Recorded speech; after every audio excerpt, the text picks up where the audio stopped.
On est le vendredi 14 février et voici les 5 infos que ta voix a repérées pour toi cette semaine. C'est parti! Un salon international sur l'intelligence artificielle s'est tenu ce lundi et ce mardi au Grand Palais à Paris. Il a réuni des dirigeants politiques et du monde des nouvelles technologies. En amont, le président de la République Emmanuel Macron avait annoncé que 109 milliards d'euros vont être investis par des entreprises privées dans l'IA en France dans les prochaines années.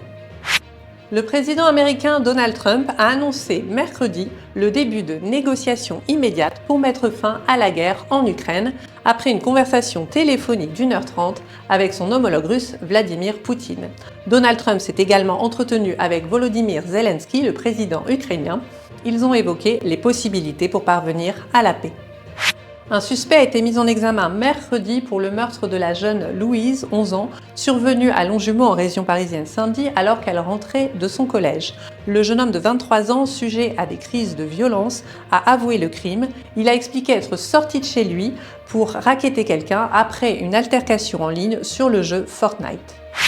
L'interdiction des puffs a été définitivement adoptée par le Parlement. La proposition de loi qui avait déjà été votée par les députés l'a été par les sénateurs ce jeudi.